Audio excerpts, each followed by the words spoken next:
é uma instituição, e se há uma instituição que é pública, literalmente pública, e dos 200 milhões de brasileiros, é o Ministério Público. O Ministério Público Federal, o Ministério Público Estadual e o Ministério Público de Alagoas, eu vou dizer a partir de 1988, porque são as figuras que eu mais conheci e que conheço. A partir de 1988, passou a ser uma instituição de uma relevância para uma transformação da sociedade, para defender os nossos interesses. O nosso entrevistado de hoje é uma dessas referências. Como disse a minha amiga e secretária Kátia Borne, do Estado de Alagoas, que ela é secretária de Assistência Social, ele tem uma virtude, sabe ouvir, é um democrata.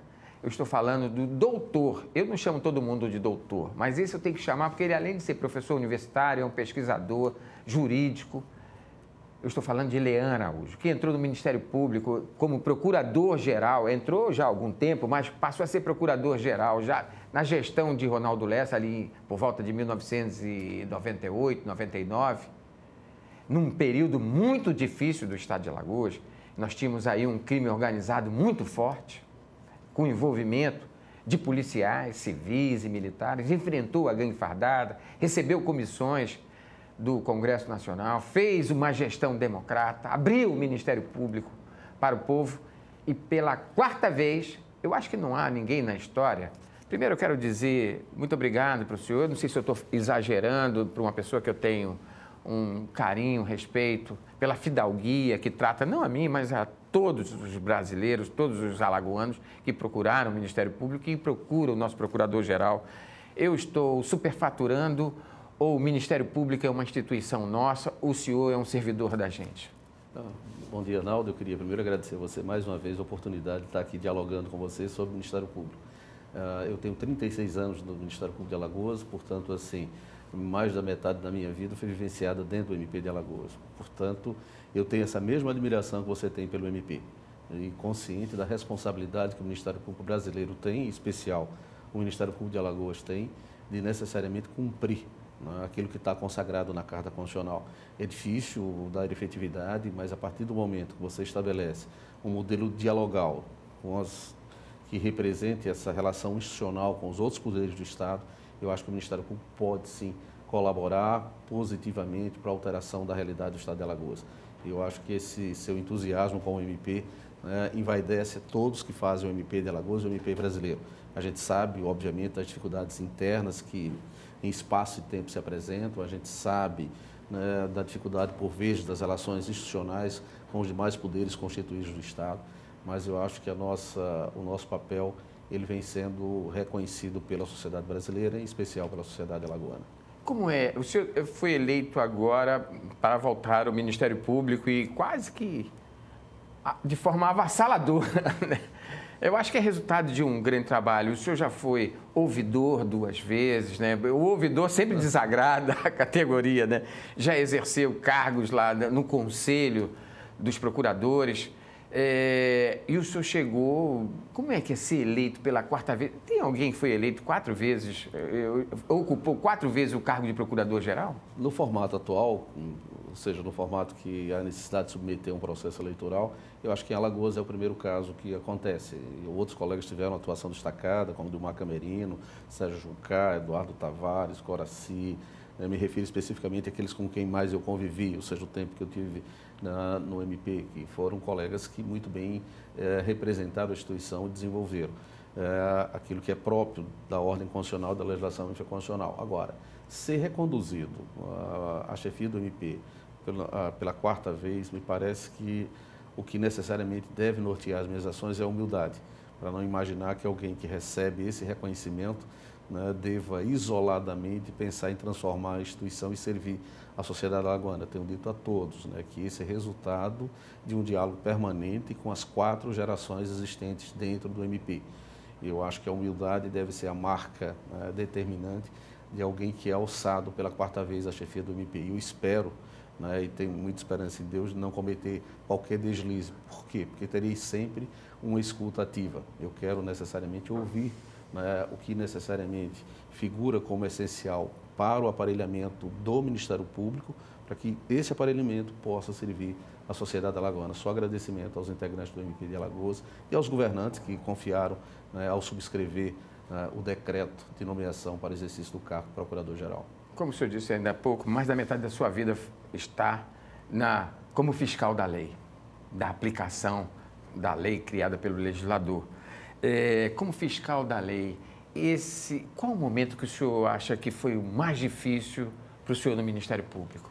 Acho que, na verdade, um dos momentos mais difíceis que o MP, e não só na minha gestão, mas em outras gestões, é quando você promove o enfrentamento com segmentos armados que integram instituições e passam a cometer delitos. Eu acho que aquele momento da gangue fardada é um momento determinante, né, que necessariamente se teve o apoio, tem que se deixar claro isso, do próprio Poder Executivo, do Legislativo, do Judiciário, porque a sociedade alagoana sabe que houve responsabilização, né, de todos que estavam envolvidos naquele momento histórico lamentável, né, da sociedade alagoana. Porque não houve impunidade ali, os casos chegaram ao fim, pessoas com patentes foram condenadas. Sem dúvida nenhuma, boa observação. Ou seja, o engajamento por parte de todas as instituições, ou seja, houve responsabilização de natureza administrativa na Polícia Militar, o Ministério Público não transigiu e não foi um atuar do LEAN, mas foi uma atuação do Ministério Público, com colegas que foram designados à época para acompanhar. O Judiciário atendeu e respondeu a todas as ações que foram propostas pelo MP, portanto, foi um olhar coletivo e ficou claro naquele momento histórico que o Estado de Alagoas não transigiu e não irá transigir com ilegalidade. Tanto é, como você muito bem colocou, todos foram responsabilizados. Portanto, eu acho que é um momento importante da história de Alagoas, há de se dizer lamentável, né, mas de toda sorte, foi uma demonstração de que Alagoas tem compromisso com a ordem constitucional brasileira.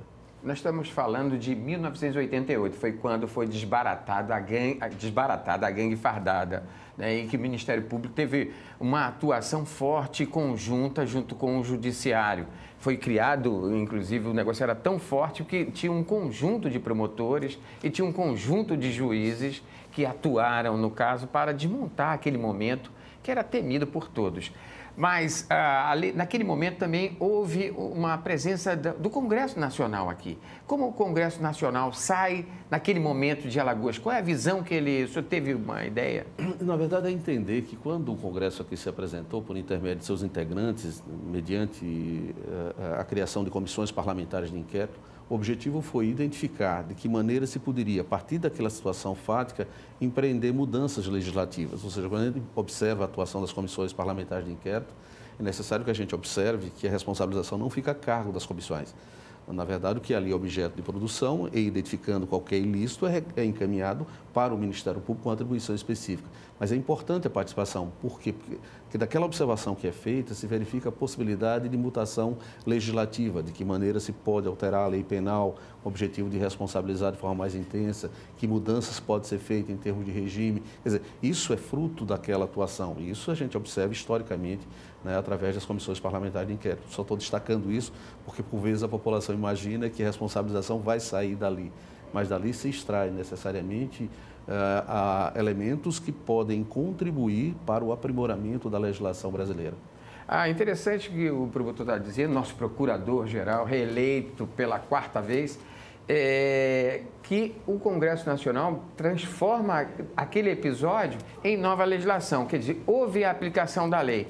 O governo Ronaldo Lessa, eu acho que de uma certa forma foi um governo tranquilo, mas houve um enfrentamento naquele momento com o Judiciário. O papel do Ministério Público, você já estava ali naquele momento, né? Que Ronaldo Lessa foi de 99, 98 até 2006. Como foi essa relação com o governo Ronaldo Lessa? Inicialmente eu tive a relação do MP, foi com o governador Manuel Gomes de Barros. Né? Na sequência foi eleito o governador Ronaldo Lessa, aos quais eu transmito aqui a minha admiração, meu respeito. E acho que foram 2 governantes que tiveram a capacidade de abrir esse diálogo com as instituições. Eu acho que, na verdade, eles tiveram a capacidade de observar que, mesmo reconhecendo o tamanho, né, a importância do Poder Executivo, mas haveria necessidade de dialogar com o Ministério Público, com o Poder Legislativo, com o Poder Judiciário.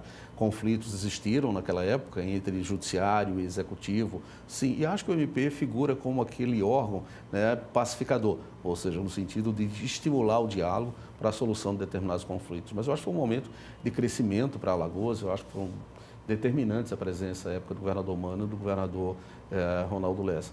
E diria hoje da importância de ter sido indicado pelo governador Paulo Dantas, a maneira pela qual o Estado vem necessariamente mantendo essa forma de diálogo, esse modelo dialogal com as instituições. Tenho um respeito muito grande, queria aproveitar a oportunidade para agradecer ao governador Paulo Dantas e também agradecer ao Poder Legislativo. Eu acho que quando a gente consegue dialogar de forma transparente, né, ganha a sociedade alagoana. E por que digo isso?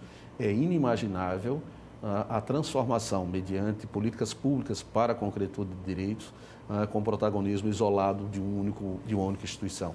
Acho que é fundamental que todos, né, sejam responsáveis por essa transformação. E a gente já observa isso dentro do contexto atual, com o presidente Marcelo Vitor, também queria agradecê-lo, e ao governador Paulo Dantas. Eu tenho a certeza que esse diálogo democrático, esse diálogo transparente, vai se manter. Eu não tenho dúvida em relação a isso. No dia 15, o governador Paulo Dantas esteve na Assembleia Legislativa, prestou conta do exercício de 2023 e fez as projeções para 2024. Disse que conseguiu cumprir mais de 50%. A gente viu na prática que ele percorreu os 102 estados, não ficou encastelado lá no Executivo, e viu uma relação entre os poderes como a gente há muito tempo não via.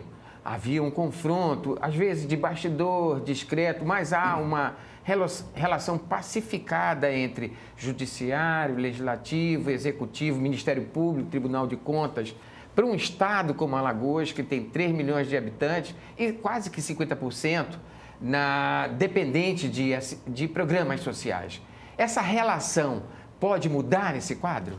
Eu acho que, na verdade, é o passo fundamental para a gente transformar a realidade. Aquilo que nós observamos no dia 15, como você muito bem colocou, dia da abertura do ano legislativo, eu estava presente no evento. A gente pode observar a presença do chefe do Poder Judiciário, né, do Poder Legislativo, o presidente do Tribunal de Contas, né, presente também aquele evento, o conselheiro Fernando Toledo. E isso faz com que a gente acredite muito mais na nossa capacidade de juntos, né, todos juntos, né, contribuírem para a transformação da realidade. Eu diria que é um passo importante. Eu acho que é essa forma transparente que consegue alterar a realidade de forma positiva. E mais que isso, eu acho que há um amadurecimento em Alagoas, já a partir do governo Renan Filho, eu acho que é uma sequência de entender o que é um Estado fiscal, de que maneira a gente pode necessariamente construir uma capacidade fiscal que representa o fluxo financeiro, atender às necessidades. Óbvio que quando você faz o encaminhamento na construção de políticas públicas, perpassa por escolhas. E quando você promove essas escolhas com essa convivência harmônica entre os poderes, talvez aquelas questões mais sensíveis, né, que a população espera que sejam superadas, eu observo isso como uma possibilidade de êxito. E o MP, obviamente, tem tido essa capacidade. O MP dialoga não somente para a sua estrutura interna, considerando quando se discute orçamento, mas também um orçamento discutido na perspectiva da realidade do Estado fiscal, que é o Estado de Alagoas. Eu vejo isso de forma muito positiva, Arnaldo. É legal você ter falado desse Estado fiscal, porque o Ministério Público também tem tido uma atuação muito importante. Você tem lá o combate ao crime organizado, né? O GAEC. Você também tem o combate aos crimes de sonegação, também com uma atuação muito forte. Essas estruturas, nesse novo momento do Ministério Público, o que acontece com ela? O que muda? Na verdade, o que muda é, não diria mudança, mas muito pelo contrário, é a continuidade do que está posto. Aqueles promotores líderes que estão à frente desse trabalho continuam? Isso, eu diria o seguinte, há um objetivo nosso de mantê-los. Isso por quê? Porque, tomando como exemplo, você colocou que é o GAES. O GAES é um órgão de sonegação fiscal que, na realidade, o êxito e o Estado tem convicção disso, o Executivo tem ciência disso, a Secretária da Fazenda, a Secretária Renata tem convicção disso, sabe que funciona por quê? Porque é uma ação integrada.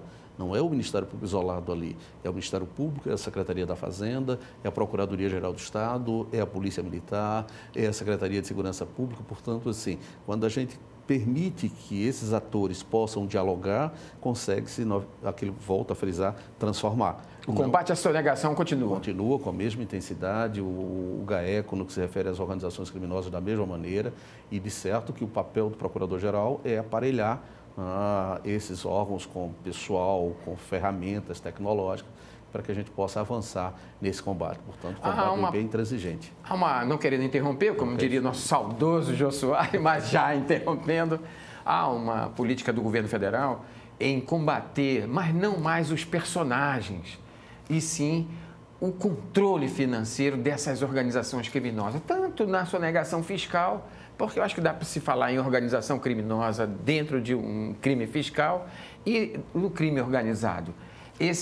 A estratégia de ir para o coração financeiro dessas organizações, elas vão ser intensificadas com novas tecnologias? Sem dúvida, né? Um processo contínuo de aquisição de novas ferramentas tecnológicas para facilitar essa forma de atuação. E a gente sabe que o importante é recuperar esses recursos que são devidos ao Estado de Alagoas, porque a recuperação desses recursos, essa recuperação fará com que o Estado possa avançar na implantação de políticas públicas nas mais diversas áreas, saúde, educação, infraestrutura, e o Estado de Alagoas tem dado uma demonstração inequívoca de investir de forma expressiva na área de saúde, na área de infraestrutura, e obviamente, para tanto, precisa de um fluxo financeiro resultante da capacidade fiscal do Estado de alocar esses recursos. E a gente não pode abrir mão, e o MP com certeza manterá essa parceria com esses órgãos para que a gente possa dar continuidade ao que vem sendo objeto de recuperação anualmente, né, para o erário estadual. Nós estamos entrevistando Lean Araújo, procurador de Justiça, e agora o novo, pela quarta vez, o Procurador-Geral de Justiça do Estado de Alagoas. Ou seja, para você entender melhor, é o chefe do Ministério Público, é o fiscal da lei. A Constituição de 1988, antes de falar daquele assunto que tem muita gente querendo que eu vou tocar, que é o caso Braskem, eu chego lá, fica aí. O Ministério Público tem também uma missão constitucional que está lá na nossa Constituição Cidadã, como diria o nosso saudoso Ulisses Guimarães, do MDB, como um fiscal, como um agente, como um controlador da nossa estrutura de segurança pública. O que a gente pode esperar desse novo Ministério Público com a volta do Lean? Nós não temos ainda as câmaras para a polícia atuar. Isso vai ser uma exigência? Na verdade, assim, eu aproveito até a oportunidade para destacar a gestão do Dr. Márcio Roberto. É fundamental que a gente faça esse registro para demonstrar que o Procurador-Geral de Justiça... A quem eu mando um abraço especial do Dr. Márcio Roberto, muito grato, o senhor me deu uma entrevista, fez um balanço da sua gestão, mas vamos lá. E a atuação do Procurador-Geral Márcio Roberto foi fundamental para a estruturação do MP nessas áreas. Esse tema que você aborda em relação ao uso de câmeras pela Polícia Militar, na verdade, já vem sendo tratado, há uma atuação permanente, há um trabalho, né, de construção da implantação dessa ação pública, e quero acreditar que é um avanço. A gente tem que raciocinar sempre no sentido de adequar isso à disponibilidade financeira orçamentária, mas eu acho que é algo que precisa ser objeto de discussão, vem sendo discutido aqui, a gente tem colegas promotores atuando nessa área, o colega Magno e a colega Carla Padilha, que atua na Promotoria de Controle Externo da Atividade Policial, e vem mantendo um bom diálogo, uma excelente parceria. A gente observa que em estados que se implantou a Câmara, a violência, como dizer, o confronto foi menor e a atuação da polícia exigiu uma prática do que se aprende. A gente vê menos registros negativos para a própria polícia. Qual a avaliação que o senhor faz da Câmara? Eu diria que, na realidade, a Câmara tem dois elementos importantes do seu uso. Não somente fazer com que o que você retratou de forma muito clara para todos nós aqui se efetive, e também permitir que o próprio policial seja protegido e a sociedade possa também compreender a importância do seu papel, a dificuldade de enfrentamento, né, dessas questões, de certa forma, algo que vai garantir e assegurar o direito do militar, né, quando em atuação, ter o reconhecimento da sociedade alagoana, que a gente não pode deixar de reconhecer a sua importância e a árdua tarefa que é combater a criminalidade, seja no que se refere à atuação preventiva, seja na atuação repressiva, quando já dá ocorrência. E eu acho que a Polícia Militar de Alagoas, o atual secretário de Segurança Pública, pela sintonia que tem mantido, né, tem, obviamente, apresentado resultados satisfatórios. Você esteve conosco no dia, né, da abertura do ano legislativo, E a gente pôde muito bem observar o resultado, né, do período carnavalesco, historicamente isso. É evidente que a gente gostaria de ter sempre uma redução mais expressiva ainda, mas a gente tem que começar a reconhecer esse êxito, porque a partir do momento que a gente reconhece o êxito de um trabalho que é desenvolvido, eu não tenho dúvida que isso incentiva todos nós, incentiva a tropa, incentiva os membros do Ministério Público, o Poder Judiciário, dizendo, estamos no caminho certo. Vamos fazer as correções? Vamos. Óbvio que as correções são necessárias, né? Por mais que a gente planeje, execute as nossas ações, mas o suporte fático é tão mutável que a gente vai ter sempre que pensar em ajustes. E essa capacidade de reconhecer onde deve o ajuste se apresentar e faz com que a gente avance em política pública no estado de Alagoas. Eu aproveito aqui para mandar um abraço para o meu amigo e secretário de Segurança Pública, o delegado Flávio Saraiva, o secretário de Segurança Pública do estado de Alagoas, e parabéns pela redução da violência, pelas estratégias, porque a violência não reduz sem estratégia e muito menos sem homens, né? Foram quase 8 mil policiais empregados na garantia da paz. Mesmo assim, nós tivemos algumas ocorrências lamentáveis, mas aí a polícia não tem como... Mas voltando aqui, o senhor, quando foi eleito a primeira vez, o senhor tinha ali a gangue fardada, que era um tipo de crime, era uma coisa difícil de enfrentamento, e conseguiu fazer o cumprimento da lei, que é o papel do Ministério Público. Agora o senhor enfrenta um outro problema, que é o poder econômico, que é muito forte nesse país e às vezes consegue se safar de situações que nos chamam a atenção. Uma delas é a exploração de salgema por 35 minas da Braskem. O senhor teve uma atuação num determinado momento, nesse caso, como procurador, membro do Conselho. O Procurador-Geral de Justiça, a provocação agora, esse caso vai entrar para a prateleira dos impunes? Ou as indenizações são suficientes para garantir a impunidade? Arnaldo, importantíssima essa pergunta para a gente também explicar exatamente como esse fenômeno tem sido submetido à atuação do Ministério Público. Num primeiro momento, nós tivemos a atuação do Procurador-Geral à época, doutor Alfredo Gaspar de Mendonça, que mobilizou um grupo de promotores para que pudesse atuar e tentar minimizar os efeitos danosos, né, da exploração da salgema pela Braskem. Então, naquele momento, assim, a resposta imediata do MP foi nesse sentido, o que permitiu, de certa forma, indenizações e até mesmo minimizar os danos ali sofridos. Depois chegou-se a constatação de que a atribuição não era do Ministério Público Estadual, mas sim do Ministério Público Federal. Bem assim, não se tratava de atribuição de competência da Justiça Estadual, e sim da Justiça Federal. Não sem razão, toda essa demanda foi transferida para a Justiça Federal, sem prejuízo da manutenção do Ministério Público Estadual, da Defensoria Pública Estadual, da Defensoria Pública Federal, como litisconsorte ativo das demandas que estão sendo, que estão exatamente em andamentos dentro do Poder Judiciário, do Poder Judiciário Federal, né? Portanto, nesse sentido, a gente observa que, como o cenário ele é sempre submetido a uma mutação fática, a gente observa que os fundamentos do acordo são sempre mutáveis. A gente observa necessariamente que, com isso, a gente tem a possibilidade de alterar constantemente, né, os atores que devam ser beneficiados, e observam nesse sentido que há sim um avanço de responsabilização, né, dos dirigentes desses órgãos. Quer dizer, o caso afeta a Justiça Federal. A Justiça Federal. Ao Ministério Público Federal. Mas não isenta o Ministério Público de acompanhar a ação. E tanto é que vem acompanhando, vem dialogando com o MPF, vem fazendo encaminhamentos para novos acordos quando necessário. E a gente tem, inclusive, essa demanda hoje sendo debatida fora do território nacional. Está lá no Congresso Nacional. Não, e está na Holanda, né? Tem uma ação tramitando lá. O que se observa é a discussão em relação ao montante devido a cada uma das vítimas ali existentes.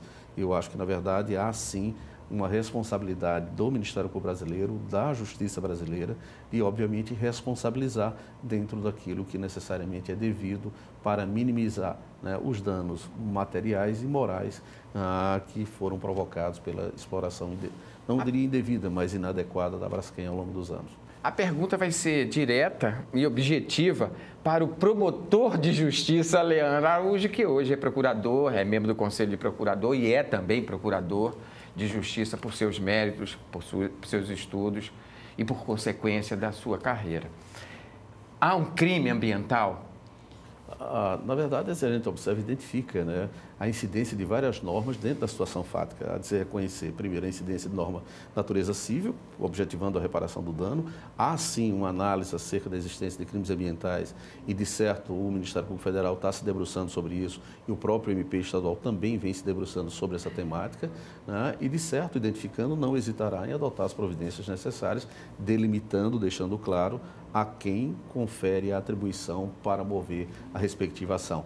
Mas eu acho que, pela complexidade, né, do tema, esse diálogo entre MP estadual e MP federal será um diálogo imprescindível para promover as medidas necessárias, deixando claro que essas medidas já estão em andamento, essas medidas já estão em curso. Se nós observarmos as ações que não diria realizadas de forma espontânea pela Braskem, mas a partir dessas vias coercitivas, a gente já observa o processo de mitigação. Isso não significa dizer que a gente não deva aqui estar sempre, como você perguntou de forma muito oportuna, acompanhando a extensão da responsabilização, mas a gente já identifica isso. Não livra ninguém de crime, né? Isso, sem dúvida nenhuma, não hesitar. Agora, o senhor também veio para um outro momento. O senhor tem aí uma Braskem, apesar de não estar em cima da mesa do Ministério Público, vamos assim... Sim, estadual, né? O Ministério Público Estadual está com o Ministério Público Federal, está ali como observador e fiscal da lei também, da aplicação da penalidade devida, mas isso tem eleições municipais,